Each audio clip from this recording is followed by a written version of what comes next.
et sœurs, lorsque certaines personnes entendent dire que la maladie ou le désastre viennent de la désobéissance à la volonté de Dieu, elles pensent que si elles n'avaient jamais accepté le Seigneur ou connu Dieu, ces règles ne s'appliqueraient pas à elles.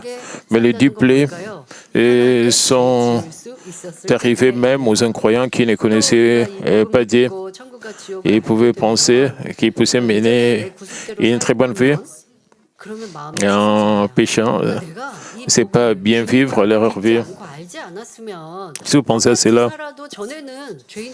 il y a certains chrétiens pensent que s'ils ne connaissaient pas Dieu, ils pouvaient vivre comme ils le vivent sans problème. Bon. Mais ils pensent comme ils sont chrétiens parce qu'ils ont des problèmes. Donc, parce que quand ils font les choses qui sont contre Dieu, ils peuvent ressentir cela dans leur conscience. Et ceux qui connaissent un peu la parole de Dieu, et quand ils ont même une foi faible, ils pensent que ce serait mieux s'ils ne connaissaient pas Dieu. Et ce n'est pas juste. Si les non-croyants qui ne connaissent pas Dieu, ils vont entrer au ciel, non. Non. Nous allons recevoir le même jugement. Parce que vous ne connaissez pas Dieu, cela ne signifie pas que vous n'irez pas en enfer. Même si vous invoquez le nom de Dieu à plusieurs reprises, cela ne signifie pas que vous entrerez au ciel. C'est plutôt facile pour les gens qui ne connaissent pas Dieu d'entrer en enfer. Mais si vous connaissez Dieu, au moins, vous avez la chance d'entrer au ciel. Si vous savez que le ciel et l'enfer existent, si vous connaissez le sujet de Dieu, vous devez faire des efforts pour ne jamais aller en enfer. Vous devez faire des efforts pour aller entrer au ciel. Chacun reçoit la rétribution selon la mesure de son péché.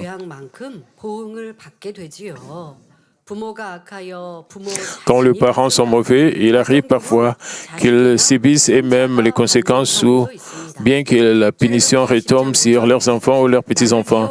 Exode 25 déclare, « Car moi, l'Éternel, ton Dieu, je suis un Dieu jaloux qui punit l'iniquité de père sur les enfants jusqu'à la 3e et la 4e génération de ceux qui me haïssent. » C'est parce que les parents et les enfants sont tous deux méchants. Vous pouvez penser, le parent qui était non-croyant ont un lien à leurs enfants. Les enfants vivent sous la protection de leurs parents. Et ils vont encore hériter de leurs parents. Au-delà du péché originel hérité des parents, les enfants qui grandissent en voyant et en attendant les mauvaises actions de leurs parents deviennent souvent encore plus corrompus. Et c'est un grand point de recevoir le péché originel. Mais au-delà de cela, ces enfants qui grandissent sous des parents mais qui sont non-croyants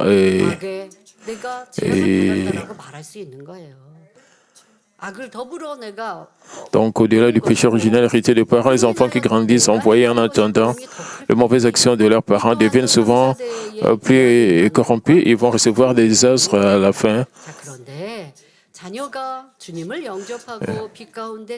Et ils vont recevoir des punitions pour la 3e et la 4e génération. Mais si les enfants reçoivent le Seigneur et vivent dans la lumière, le péché de leurs parents ne viendront pas serait comme une calamité. Par exemple, disons que les ancêtres ont servi des idoles, ils ont adoré.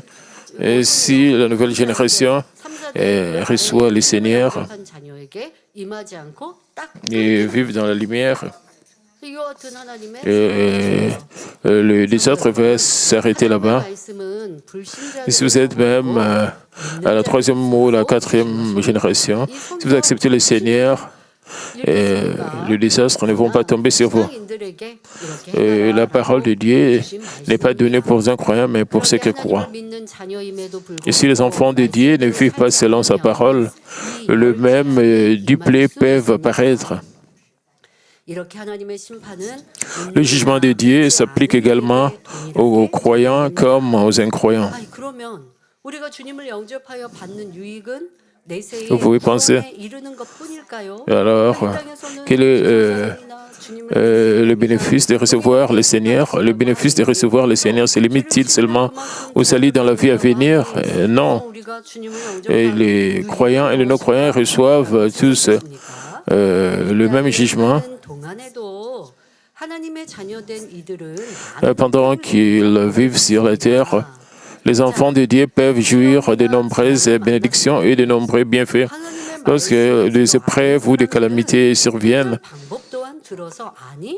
ils connaissent le moyen de le surmonter à travers la parole de Dieu. Et cela même est une bénédiction pour les enfants de Dieu. Si vous rencontrez des difficultés que vous ne savez pas comment les résoudre, cela mène au désespoir et à la détresse. Mais si vous connaissez la solution et celui qui peut vous aider, et ne vous reste plus qu'à chercher Dieu avec ardeur. Quand vous regardez le païen, ils ont des maladies, ils vont à l'hôpital et parfois ils reçoivent le traitement et leur maladie, parfois ils sont incapables de recevoir la guérison complète. Et disons qu'ils ont des problèmes au niveau de leurs genoux, ils doivent être opérés. Après l'opération, ça se complique.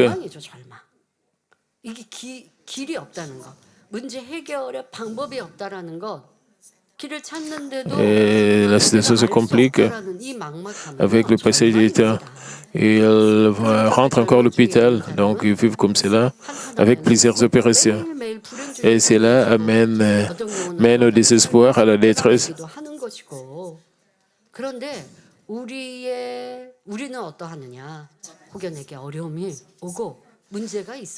Alors, ils sont dans le désespoir et d'autres même se suicident. Mais pour les enfants de Dieu, nous savons qu'il y a des voies pour vaincre tous ces désastres à travers la parole de Dieu. Pour chaque problème que vous rencontrez dans la vie, la solution se trouve dans la parole de Dieu. La Bible contient le problème et le moyen de le résoudre. La réponse même, que vous puissiez demeurer proche de la parole de Dieu. Psaume 73, 28 déclare, « Pour moi, m'approcher de Dieu, c'est mon bien. Je place mon refuge dans le Seigneur, l'Éternel, afin de rencontrer toutes tes œuvres, que vous puissiez toujours demeurer en Dieu et jouir des bénédictions d'une prospérité et continuelle. » Pas seulement des solutions à vos problèmes quand vous vivez selon la parole de Dieu. Si vous vivez dans la bonté, les gens du monde peuvent aussi faire cela. Ils font des efforts de vivre leur mieux dans la bonté. Chrétien, vous devez vraiment vivre selon la parole de Dieu. Vous devez prier avec ferveur, écouter, obéir à la parole de Dieu, écouter la parole de Dieu, puis obéir à la parole de Dieu. En tant que chrétien, vous devez faire cela. Vous devez être assidu dans la foi. Alors tout sera prospère dans votre vie.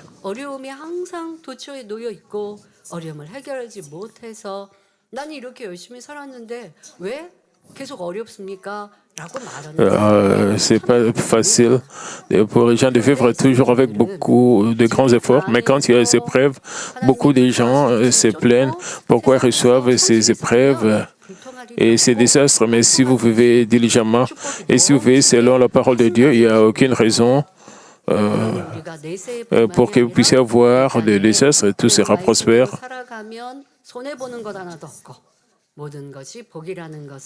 Pas seulement le bénéfice de connaître Dieu, vous pouvez recevoir ces bénédictions et dans la vie.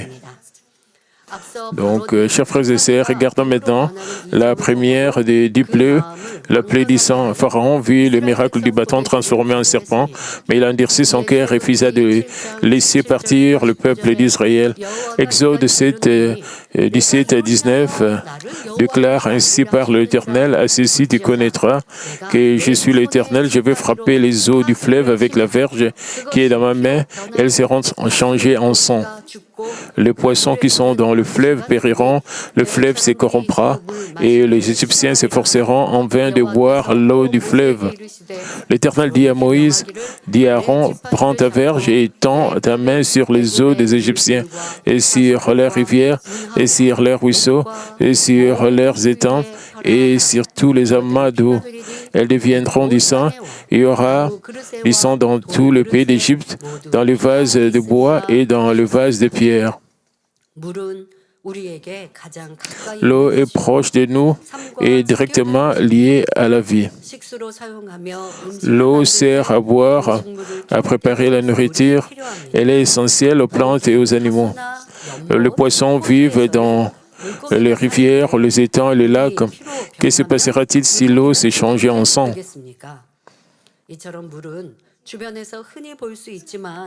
Bien que l'eau soit une chose commune, elle occupe une place importante dans notre vie.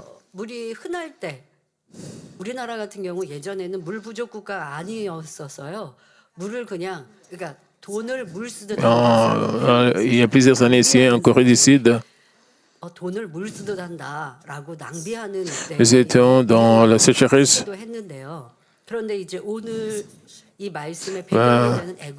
Et nous manquions pas beaucoup.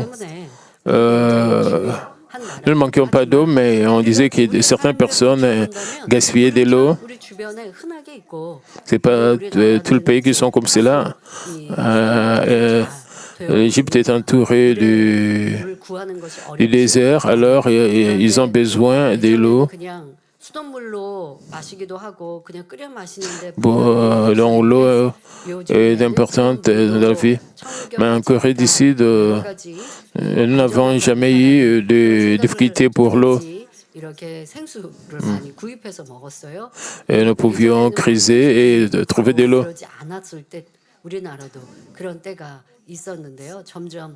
Et de nos jours, l'eau du robinet n'est pas aussi propre comme il y a longtemps. Maintenant, les gens achètent de l'eau minérale ici en Corée. Même si nous achetons l'eau pure, d'autres considèrent l'eau précieuse comme dans d'autres nations. Donc l'eau est une chose commune dans nos vies. Elle occupe une place importante dans notre vie. Nous ne considérons pas cela comme apprécié parce que c'est naturel dans notre vie. Moïse et Aaron firent ce que l'Éternel leur avait ordonné en présence de Pharaon et de ses serviteurs. Moïse frappa l'eau du Nil avec son bâton et s'échangea en sang. Les poissons du Nil moururent et le fleuve devint infect. Les Égyptiens ne purent plus boire l'eau du Nil. Il y eut du sang dans tout le pays d'Égypte. Les Égyptiens durent creuser autour du Nil pour trouver de l'eau à boire et ne pouvaient plus boire celle du fleuve. Ce fut la première plaie. Tout était transformé en sang. Alors les Égyptiens cherchaient et creusaient autour du Nil pour trouver l'eau à boire. Donc, ils ne pouvaient plus boire l'eau du fleuve, l'eau du Nil. Tout était transformé en sang.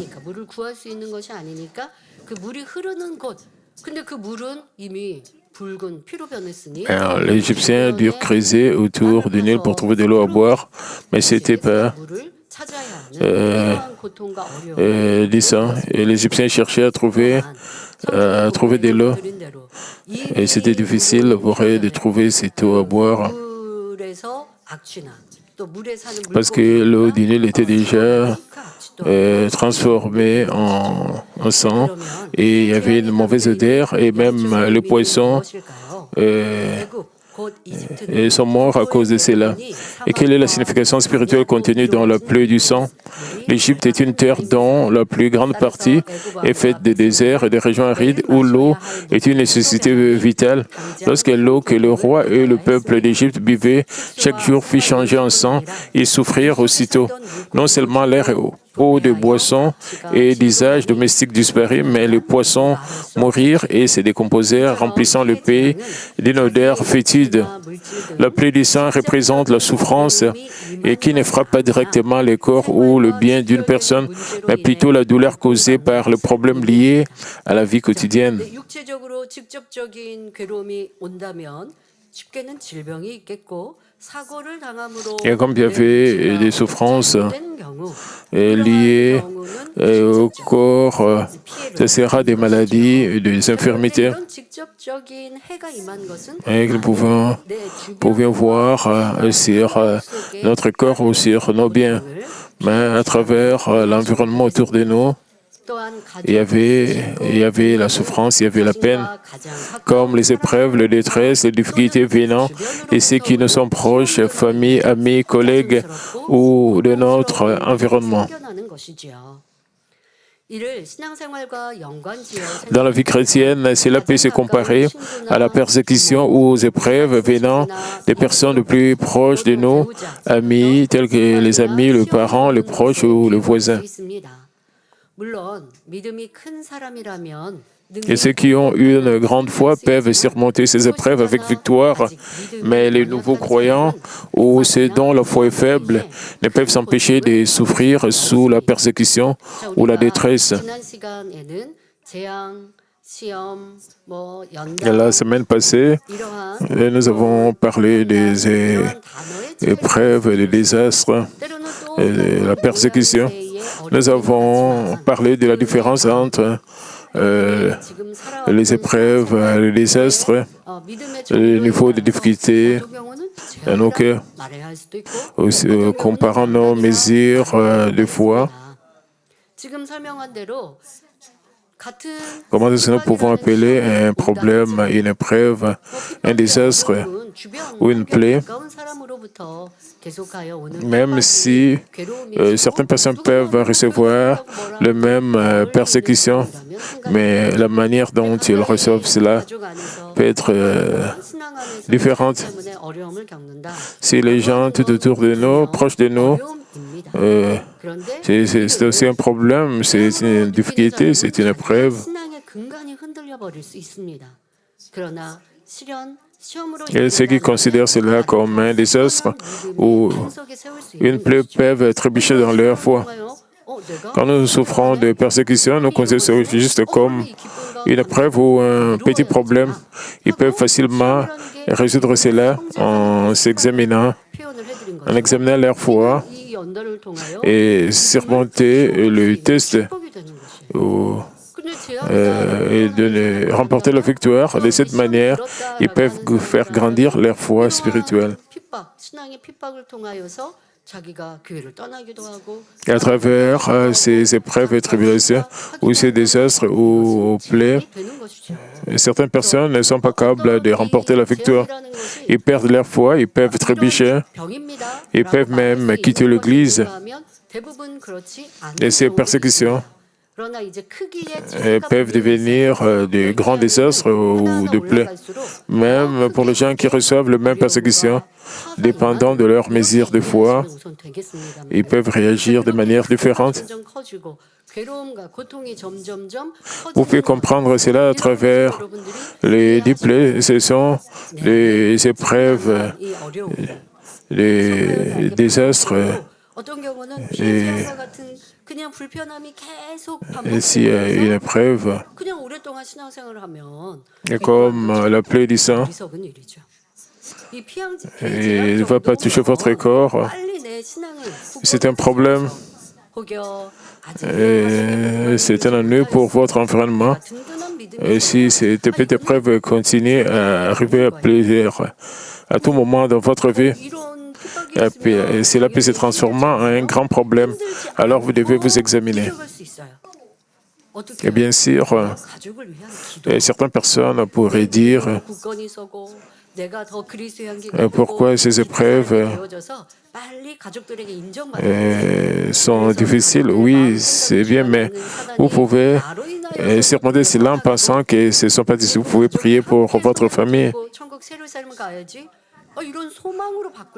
Vous pouvez partager plus de bonté à travers votre foi. Vous pouvez rejeter l'ennemi diable et Satan. Vous pouvez faire cesser toutes ces tribulations pour que la paix puisse revenir dans votre famille. La paix du sang symbolise donc les difficultés qui surgissent à travers les personnes et les circonstances qui nous entourent.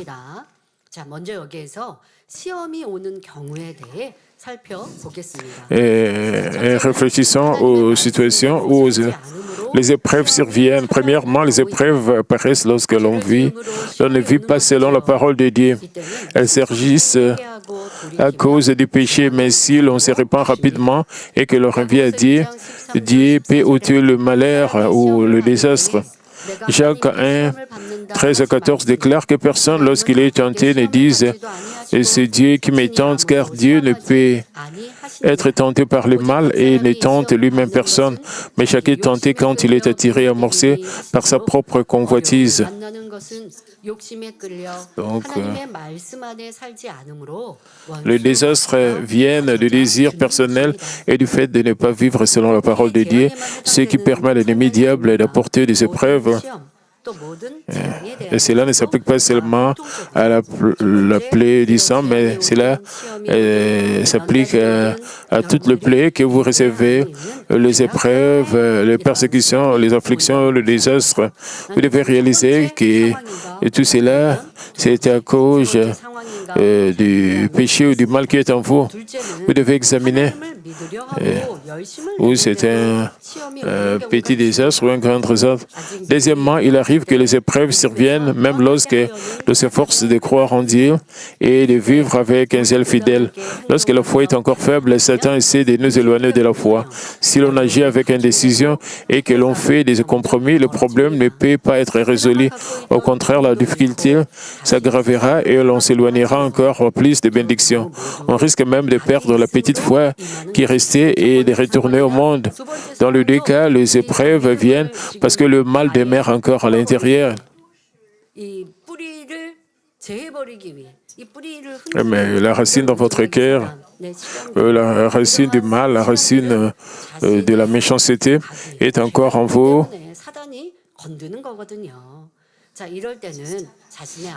Parce que vous avez encore la racine du mal, la racine du péché en vous. C'est pour cela que l'ennemi diable et Satan vous pousse à trébucher. Et si l'on cherche avec diligence à découvrir et à rejeter toute forme de mal, si l'on prie et l'on rend grâce avec foi, alors on peut surmonter les épreuves et remporter la victoire. Par le miracle du bâton devenu serpent, le serpent de Moïse avala ceux des magiciens, montrant que tout le royaume des ténèbres sont sous la souveraineté de Dieu. Vous pouvez penser que les magiciens ont transformé aussi leur bâton en serpent, mais Dieu ne s'est pas arrêté là. Dieu a montré que le serpent de Moïse a avalé le serpent des magiciens.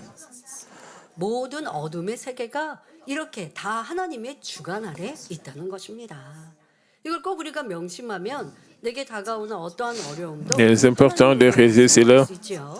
Donc, que tous les royaumes des ténèbres sont sous la souveraineté de Dieu. Donc, nous pouvons surmonter tout avec l'aide de Dieu. Dans Exode 4:4, Moïse jeta son bâton à terre et devint un serpent. Lorsqu'il est repris, il redevint un bâton. Cela révèle que les épreuves viennent par l'œuvre de Satan, mais lorsque l'on manifeste la foi et que l'on se confie entièrement en Dieu, Dieu peut tout restaurer dans son état d'origine. Les épreuves ne viennent pas de Dieu. Ne dites pas que les épreuves viennent de Dieu. Et si vous priez, vous ne devez pas dire que Dieu donne des épreuves. 상황을 설명합니다만은 보통의 경우는 내 Mais, 죄악으로 bien 인해 sûr, 사단이 quand je vais 어려움과 parler 환난을 가져다 주는 de la troisième raison, 하나님께서 허락하셨기 le diable et 어둠의 Satan 권세자에게 qui apportent 어둠에 거하는 사람에게 les épreuves et la persécution. Mais Dieu permet cela 그럼 하나님께서 왜 parce que vous vivez dans les ténèbres. 사람을 괴롭힐 원수마귀 사단에게 Alors, vous pouvez dire, 권세를 두셨나요? 할 수가 없어요. pourquoi Dieu a premièrement créé les êtres humains? 십자가의 Nous ne pouvons pas dire cela. 인간 경작에 하나님의 섭리 가운데 나옵니다만은 Tout cela fait partie de la culture humaine. La réponse se trouve dans le message de la croix. C'est la même question que 사람에게는 자유의지를 주셔서 pourquoi Dieu a placé l'arbre de la connaissance, l'arbre de la connaissance du bien et du mal, et pourquoi Dieu a permis qu'Ève puisse manger de cet arbre. 그러니 하나님은 사람에게 희노애락을 Les gens, Adam et Ève avaient le libre arbitre, c'était leur choix de manger ou de ne pas manger. Quand ils ont mangé, la culture humaine a commencé. C'est le libre arbitre. Nous avons la capacité de choisir le bien. Nous avons aussi la capacité de choisir le mal. Et Dieu désire que vous puissiez choisir le bien et choisir la bonté, de prendre la bonne décision. Et Dieu veut que vous puissiez choisir le ciel et pour que vous puissiez emprunter le chemin du salut. Quand Adam a mangé de l'arbre de la connaissance du bien et du mal, 원래 하나님께 속했던 아담이 하나님의 불순종하고 원수마귀 사단에게 순종하니 parce que c'était les ténèbres 소속이 et Adam a choisi et 원수마귀 사단은 il a obéi aux ténèbres. 이제 저는 내 말 듣고 죄를 지었으니까 내 것입니다. 아니 하나님께서는 어찌 할 수가 없으시죠. Et c'est pour cela Adam était sous le contrôle de l'ennemi diable et Satan au lieu d'être sous le contrôle de Dieu. Dieu ne pouvait plus rien faire parce qu'Adam avait le libre arbitre. Au début, Dieu a donné à Adam le pouvoir de tout diriger, tout ce qui était sur la terre était sous le contrôle d'Adam. Et quand Adam a péché, et tout ce pouvoir a été cédé à l'ennemi diable et Satan. Si vous croyez, quand vous pensez à la Corée il y a plusieurs années, nous parlons par exemple de la dynastie Choson, il y avait la hiérarchie. Il y avait le seigneur du palais, il y avait les serviteurs, et à la fin de la journée, c'était la propriété du seigneur et tous ces ouvriers devaient revenir.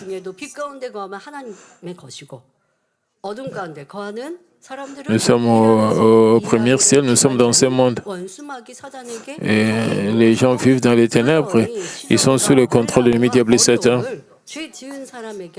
Et à travers les épreuves, la persécution et le désastre, 하나님이 그냥 사람을 괴롭히기 위해서 사단을 활용하신 게 아니라 이 모든 것이 다 영계의 법칙 안에 mais tout cela vient de Satan parce que les gens 이렇게 진행될 걸 de ce monde sont sous le contrôle de l'ennemi diable parce que vous vivez dans les ténèbres. 그래야 참 Dieu 자녀를 savait aussi cela. 천국에 이를 이들을 골라 뽑으실 수 있고 그러나 또한 예수님을 보내시고 성령님을 보내셔서 Pour que Dieu puisse, 천국 올 수 있도록 계속 이끌어 Dieu nous a envoyé le Saint-Esprit et continue de nous guider des œuvres miraculeuses et l'existence pour que nous puissions avoir expérimenté les œuvres de puissance, pour que nous puissions choisir le royaume de Dieu. Nous avons le libre arbitre et c'est notre choix à la fin. Même si nous sommes sous le contrôle de l'ennemi diable et Satan, nous réalisons beaucoup de choses quand nous nous repentons et réalisons notre foi en Dieu et Dieu peut résoudre tous nos problèmes. 잡으라고 하십니다. 자, 이때 Quand Moïse a jeté son bâton à terre, et c'est là, il devenait un serpent. 이 머리를 돌려서 사람을 물어요. Et si vous considérez le serpent, 이거는 사람이 어리석은 모습이에요. 근데 뱀이 et si vous touchez 꼬리를 잡았어요. la queue du serpent, 가는 거예요. 모세는 그대로 순종하는 거예요. et le serpent peut se retourner et vous mordre. 뱀으로 바뀌었던 지팡이가 가시 지팡이로 Quand 하나님은 이것을 Moïse, jetant son bâton à terre, il devint un serpent. Lorsqu'il est repris, il redevint un bâton. 우리가 하나님 말씀대로 Et le serpent n'a pas mordu 메시지가 담겨 Moïse. Moïse a seulement obéi à la parole 뱀이 되고 de Dieu.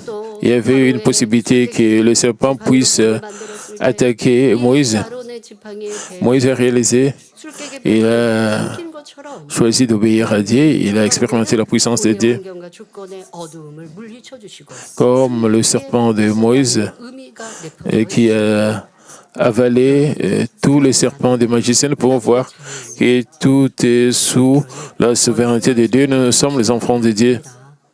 원수마귀 Nous sommes sous le contrôle de Dieu. Nous ne devons pas permettre à l'ennemi diable et Satan de nous contrôler. Nous ne devons pas faire cela. Nous ne devons pas considérer les épreuves, les persécutions, les afflictions, les problèmes difficiles. Nous ne devons pas considérer parce que Dieu est tout-puissant. Il peut résoudre tous nos problèmes.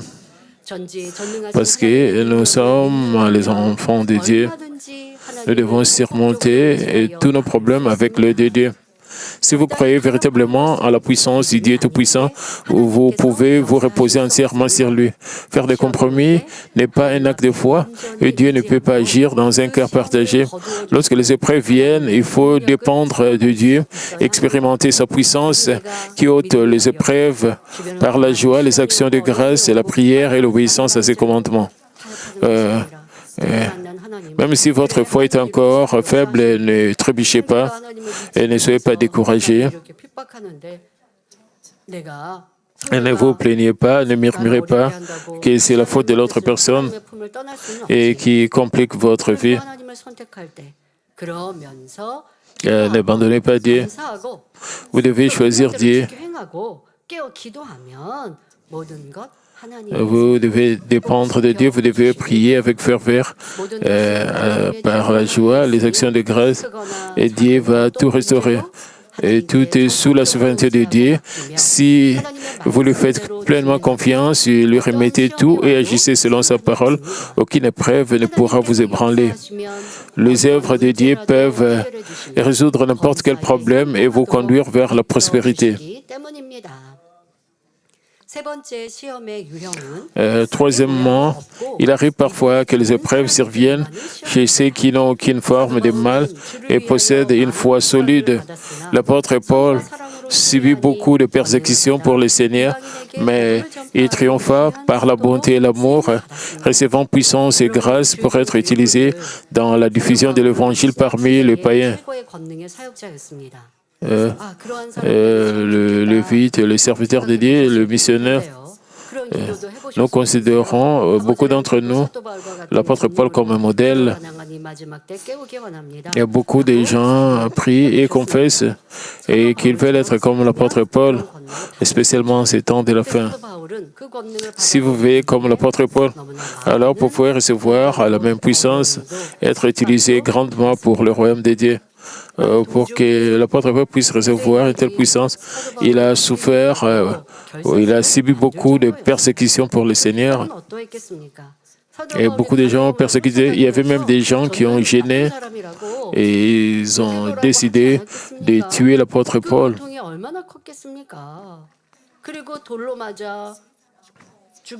Pourquoi il a reçu beaucoup de puissance? Parce qu'il a souffert de beaucoup de persécutions.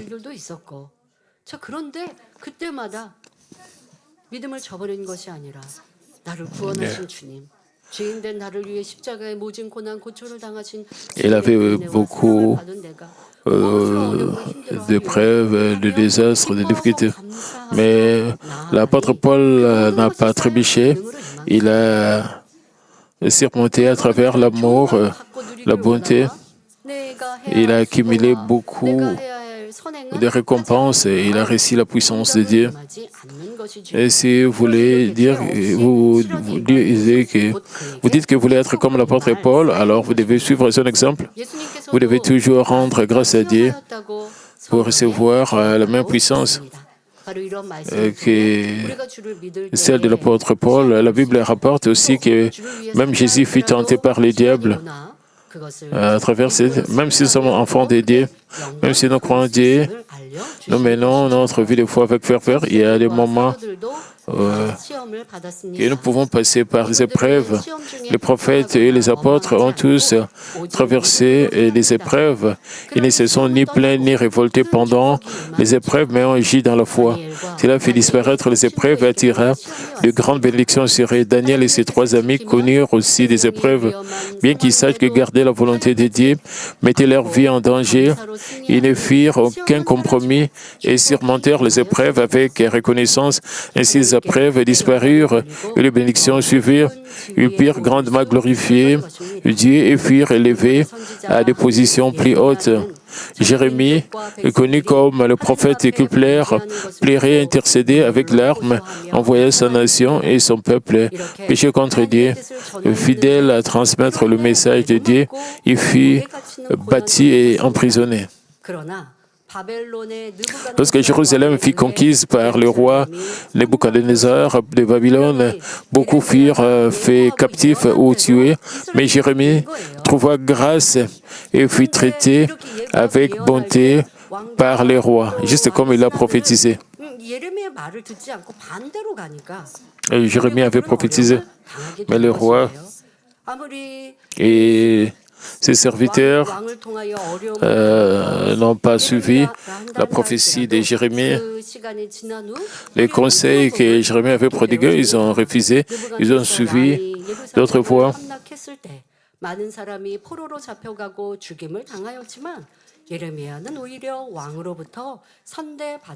Et le roi qui est venu a bien traité Jérémie. Et qu'en est-il d'Abraham? Abraham ne fut pas éprouvé par le commandement d'offrir son fils unique Isaac à cause d'un mal intérieur, mais cette épreuve servit à manifester son obéissance et sa foi. Et c'était un moyen pour Dieu de lui accorder une immense bénédiction.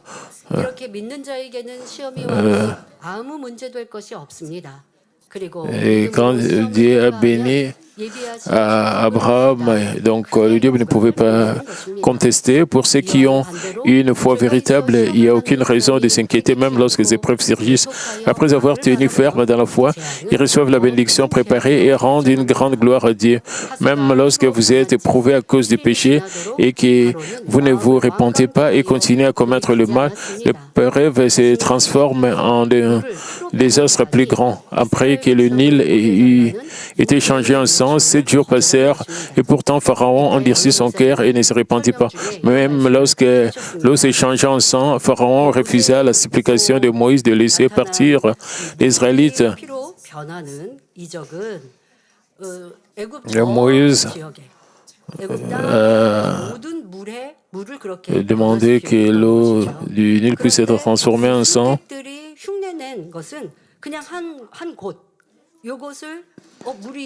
Cela s'appliquait à toutes les eaux d'Égypte. Toutes les eaux d'Égypte se transformèrent en sang. Le berger avait expliqué que les magiciens étaient capables de changer seulement l'eau en sang, et seulement devant l'eau qui était devant et seulement. Il y avait une différence entre les actes de puissance de Moïse et les actes de puissance des magiciens. Moïse, quand il changeait l'eau du Nil, c'était que toutes les eaux d'Égypte étaient transformées. Mais quand les magiciens changeaient, c'était seulement l'eau qui était devant et qui ne se changeait pas, toutes les eaux d'Égypte.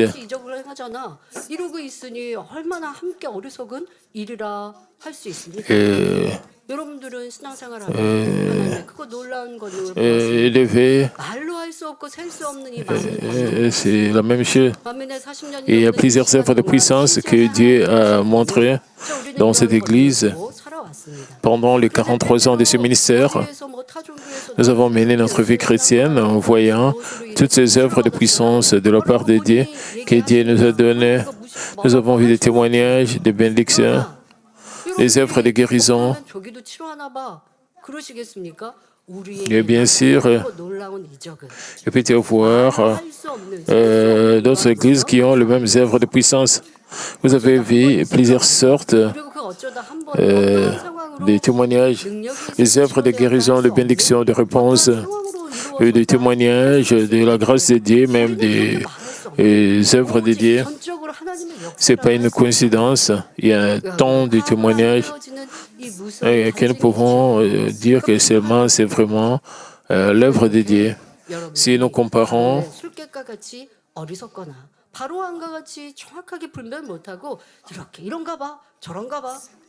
ne soyez pas insensés, ne trébuchez pas dans votre foi, juste comme Pharaon, en disant, puisque le magicien était capable de transformer aussi l'eau en sang, il n'a pas pu croire ce que Moïse lui disait.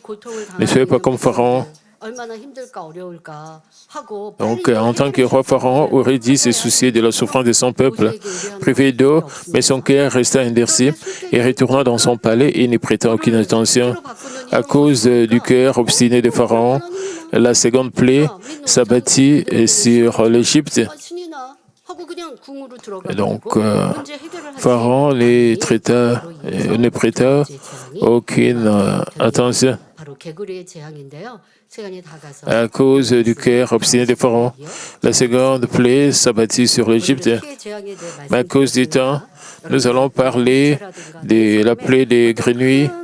Et la semaine prochaine, aujourd'hui, nous avons parlé de la plaie du sang. Ce sont les problèmes indirects dans notre vie. À travers notre environnement, si vous expérimentez des petits problèmes, des épreuves de manière continue, vous devez vraiment vous examiner. Vous devez rapidement voir quel est le problème et vous repentir à cause des épreuves. Et si vous recevez des épreuves, vous ne devez pas quitter Dieu, vous ne devez pas trébucher, vous devez rapidement vous examiner et vous repentir. Vous devez savoir qu'est-ce qui amène cette épreuve, disons, qu'une mère a donné naissance à un nouveau-né. Pas seulement la mère, mais le père aussi a aussi la responsabilité de prendre soin du nouveau-né. Et quand le père va au travail, il rentre et il prend aussi soin de son bébé. Parfois, nous apprenons et le bébé, que ce soit la nuit ou la journée, très tôt le matin, même très tard la nuit, le bébé pleure. Mais les parents parfois se plaignent à cause ils sont capables de dormir à cause du bébé. Ils reçoivent beaucoup de stress. Si le nouveau bébé pouvait bien dormir et pouvait passer et rester éveillé et jouer. Mais quand les parents sont stressés à cause du bébé qui ne dort pas, cela peut donner un problème. Et c'est la même chose que la plaie du sang.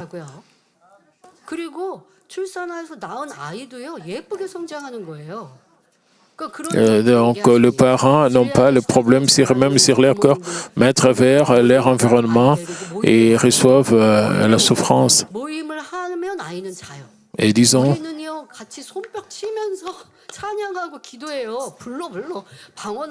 la mère prend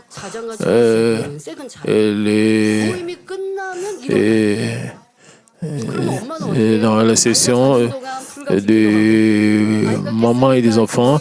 Et quand elle commence à chanter des louanges, le bébé s'endort.